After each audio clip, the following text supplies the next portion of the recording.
Bismillahirrahmanirrahim. Assalamualaikum warahmatullahi wabarakatuh. Syukur alhamdulillah kita bisa berjumpa kembali di channel Muhasabah Fiddin. Semoga dengan perjumpaan kita ini dicatat sebagai amal ibadah dan diberkahi oleh Allah Subhanahu wa ta'ala. Salawat dan salam selalu dan tetap tercurahkan kepada junjungan alam Nabi kita, Nabi mulia, Nabi besar Muhammad sallallahu alaihi wasallam. Allahumma salli ala Sayyidina Muhammad wa ala ali Sayyidina Muhammad. Melalui kesempatan ini tidak lupa saya doakan kepada sahabat semua, saudara semua dimanapun berada yang sedang menonton video ini. Semoga Allah Subhanahu wa ta'ala senantiasa memberikan kesehatan, keafiatan, dipanjangkan umur, dimurahkan rezeki, dimudahkan segala urusan, dan tetap dalam lindungan Allah Subhanahu wa ta'ala. Amin, Allahumma amin. Sahabat beriman yang dimuliakan Allah, hidayah atau petunjuk merupakan nikmat yang dianugerahkan Allah Subhanahu wa ta'ala kepada seorang hamba. Ia merupakan salah satu nikmat yang agung dari sekian banyak nikmat, dan nikmat hidayah adalah nikmat yang bernilai istimewa. Hidayah merupakan sentuhan lembut ilahi yang akan mengantarkan seorang hamba kepada pantai kebahagiaan. Ia merupakan wujud kasih sayang dari Allah, sehingga seorang hamba tidak terjatuh ke dalam jurang kesalahan dan kesengsaraan. Hidayah menuntun seorang hamba yang dikuasai hawa nafsunya, sehingga menjadi terbimbing kepada kehendak Allah Subhanahu wa ta'ala. Lantas, seperti apakah orang-orang yang mendapatkan hidayah petunjuk dari Allah itu? Dan bagaimana cara kita sebagai seorang hamba supaya mendapatkan hidayah petunjuk dari Allah? Sahabat beriman yang dimuliakan Allah, orang-orang yang mendapatkan hidayah petunjuk dari Allah Subhanahu wa ta'ala adalah yang pertama, seorang hamba yang meneladani Rasulullah sallallahu alaihi wasallam. Allah Subhanahu wa ta'ala menamakan wahyu yang diturunkannya kepada Rasulullah sallallahu alaihi wasallam sebagai al-huda, petunjuk, dan dinul haq, agama yang benar. Allah Subhanahu wa ta'ala berfirman dalam Al-Quran surat Al-Fath ayat 28, Dialah Allah yang mengutus Rasulnya dengan membawa petunjuk dan agama yang benar, agar dimenangkannya terhadap semua agama, dan cukuplah Allah sebagai saksi. Para ulama ahli tafsir menafsirkan al-huda, petunjuk, dalam ayat ini dengan ilmu yang bermanfaat, dan dinul haq, agama yang benar, yaitu dengan amal soleh. Ini menunjukkan bahwa sunnah Rasulullah sallallahu alaihi wasallam adalah sebaik-baik petunjuk yang akan selalu membimbing manusia untuk menetapi jalan yang lurus dalam ilmu dan beramal. Yang kedua adalah seorang hamba yang membaca Al-Quran dan berusaha merenungi maknanya. Dalam Al-Quran surat Al-Isra ayat 9, Allah Subhanahu wa ta'ala berfirman, Sesungguhnya Al-Quran ini memberikan petunjuk kepada jalan yang paling lurus dan memberi kabar gembira kepada orang-orang mukmin yang mengerjakan amal soleh, bahwa bagi mereka ada pahala yang besar. Imam Ibnu Katsir berkata, dalam ayat ini Allah Ta'ala memuji kitabnya yang paling mulia yang diturunkannya kepada Rasulullah sallallahu alaihi wasallam, yaitu Al-Quran, bahwa kitab ini memberikan petunjuk kepada jalan yang paling lurus dan jelas. Artinya adalah kita akan diberi petunjuk kepada yang paling lurus dalam tuntunan berkeyakinan, beramal, dan bertingkah laku. Maka orang yang selalu membaca dan mengikuti petunjuk Al-Quran, dialah yang paling sempurna kebaikannya dan paling lurus petunjuknya dalam semua keadaan. Yang ketiga adalah seorang hamba yang mengimani takdir Allah Subhanahu wa ta'ala dengan baik. Dalam Al-Quran Allah Subhanahu wa ta'ala berfirman, Tidak ada sesuatu musibah pun yang menimpa seseorang kecuali dengan izin Allah. Dan barang siapa yang beriman kepada Allah, niscaya dia akan memberi petunjuk ke dalam hatinya. Dan Allah Maha mengetahui segala sesuatu. Quran Surat At-Taghabun ayat 11.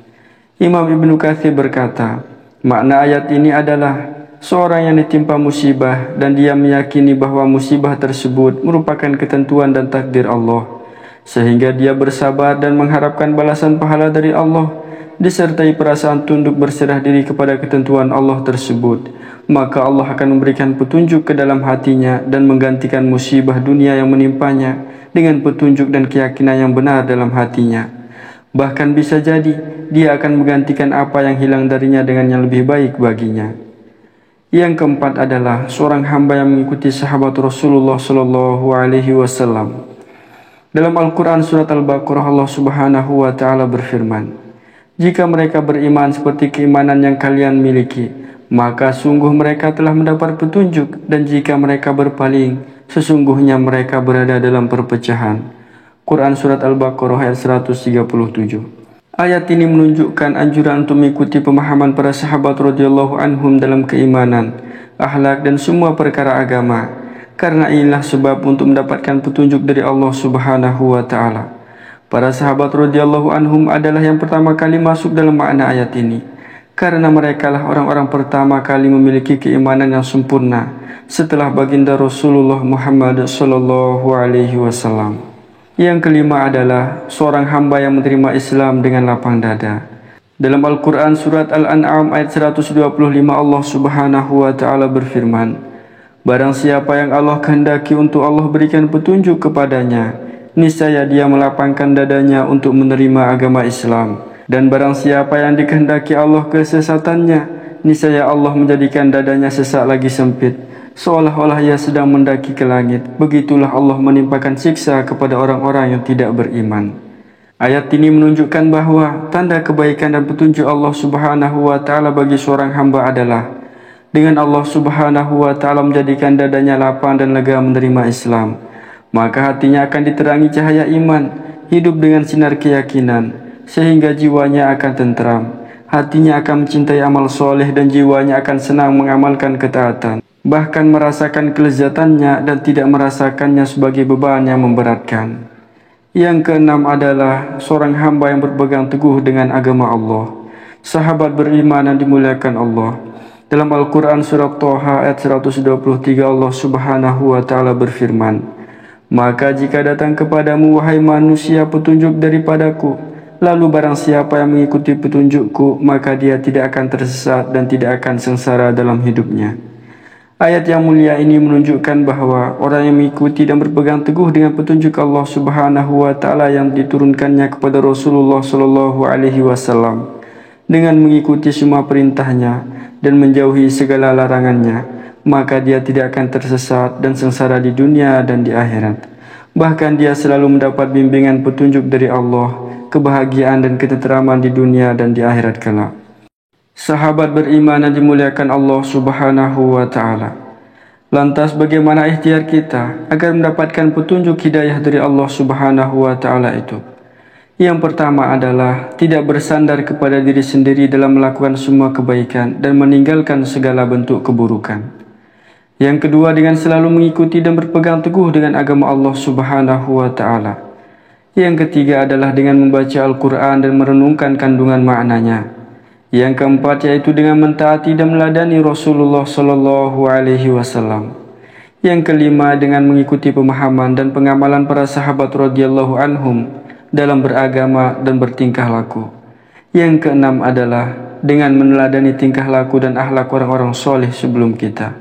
Dan yang terakhir, yang ketujuh adalah dengan mengimani takdir Allah Subhanahu wa Ta'ala dengan baik dan benar. Sahabat beriman yang dimuliakan Allah Subhanahu wa Ta'ala, semoga kita semua senantiasa mendapatkan bimbingan petunjuk dari Allah Subhanahu wa Ta'ala. Dan semoga Allah Subhanahu wa Ta'ala senantiasa mengampuni dosa-dosa kita dan meridhai kita semua. Amin, Allahumma amin. Wallahu a'lam. Wassalamualaikum warahmatullahi wabarakatuh.